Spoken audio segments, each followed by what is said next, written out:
Bonjour Guillaume, ma vie, ma planète. Retour sur le conseil municipal du 27 avril pour expliquer nos votes et nos interventions.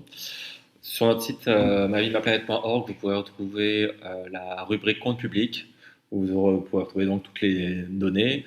À 2024, on attend juillet, enfin le prochain conseil municipal, juin ou juillet, pour avoir le retour du comptable public et avoir les chiffres définitifs de 2025 pour continuer à faire cette analyse des comptes de la ville.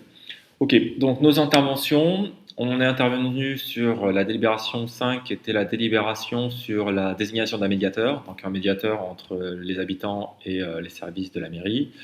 Il est intervenu, ce médiateur, il a fait un bilan.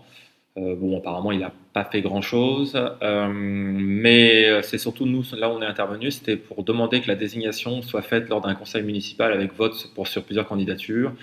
La réponse de M. Masquelier est que seul lui désigne le médiateur, et en fait, il ne demande au conseil municipal que son assentiment. Donc on a voté contre parce qu'on estime que nous, il faut que ce soit démocratique, et que ce soit au moins le conseil municipal qui puisse juger sur plusieurs candidatures à la désignation de ce poste qui peut être très intéressant pour les habitants. Délibération 29, c'était concernant le protocole d'accord entre le syndic, le promoteur Duval et la mairie, concernant la ZAC des vestiaires, donc là où on a construit dans les vestiaires les différents logements, les différentes maisons. Donc on a posé pas mal de questions à M. Grillet qui rapportait cette délibération. Et donc pour vous donner un petit peu de contexte dans l'histoire, c'est le promoteur Duval donc, a urbanisé et commercialisé cette ZAC des vestiaires. Et il se trouve qu'il y a des insuffisances dans la conception des ouvrages, des non-conformités, ce qui a causé de multiples inondations et des préjudices pour les habitants.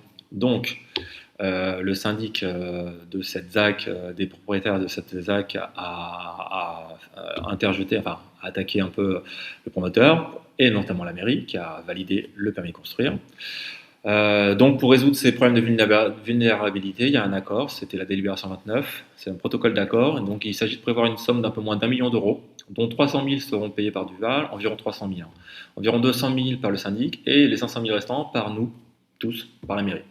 Donc on a posé des questions sur le pourquoi de cette répartition, pas d'explication. Chose intéressante, c'est que le maire s'est déporté de la délibération et du vote, car il est impliqué dans ce contentieux. Or, malgré nos demandes, on ne sait pas de quelle partie monsieur le maire, qui est avocat en droit des affaires, représente dans cette affaire, entre le syndic, le promoteur Duval ou la mairie, on ne sait pas. Délibération 51 sur le budget primitif.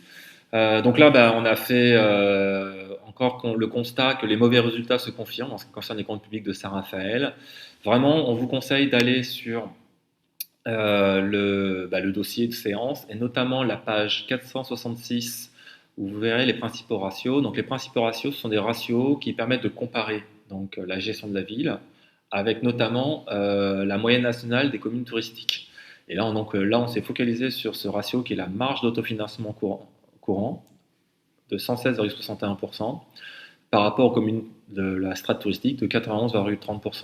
Donc vous pourrez lire dans notre délibération le pourquoi de ce ratio et en quoi il est important, et les impacts que ça a sur la liberté financière, la capacité de notre ville à gérer ses finances. Et donc c'est un signal d'alerte financière très sérieux. Voilà, donc on a voté contre le budget parce qu'il est, il est très mauvais. Concernant les subventions, ce qu'on peut constater, c'est qu'il y a environ 1 million d'euros en moins entre 2023 par exemple et 2026. On passe de 2 millions d'euros à 1 million d'euros de subventions, principalement parce que le SRVHB et la natation, etc., finalement les subventions ne seront plus payées par la mairie. La mairie, Saint-Raphaël ne subventionnera pas le SRVHB, Saint-Raphaël Natation, etc., mais ça sera l'agglomération. Donc en fait, ça, c'est quelque chose qui nous intrigue. Pourquoi? On n'a pas vraiment eu de réponse. Et aussi, on a demandé par contre à ce qu'on sorte du clientélisme. C'est-à-dire qu'on sorte du fait que ça soit une seule personne qui décide quelle association sera subventionnée et quel montant. On a pris 2 exemples. Par exemple, le comité d'animation d'Aguet a reçu 20 000 euros et le Cercle de Boleris va recevoir 1 000 euros. Ou le Taekwondo Club Raphaëlois va recevoir 10 000 euros, alors que l'association raphaëlaise Armatio reçoit 1 500 euros. Donc nous, il y a d'autres villes qui ont mis en place ce qu'on appelle une commission mixte, où en fait il y a des élus composés d'élus de la majorité, de l'opposition, des citoyens tirés au sort, des agents municipaux et des représentants de l'État. Et ça fait une commission mixte. Et chaque année, elle se réunit par rapport à l'enveloppe qui est définie par l'équipe municipale. Et de cette enveloppe, elle va écouter les différents besoins des associations et elle va définir, cette commission, quelle association recevra quelle subvention. Ce qui fait qu'en fait, on sort de cet arbitraire qui découle notamment du droit de la subvention, qui la rend discrétionnaire et fait qu'elle est du seul ressort du maire. On veut sortir du clientélisme. Bien sûr, le maire a répondu que c'était non. Il n'autoriserait pas cette commission, il ne voudrait pas mettre en place cette commission, et que en fait, finalement, il a même confirmé que seul lui décide quelle association est subventionnée. Voilà, allez, à bientôt pour un prochaine vidéo.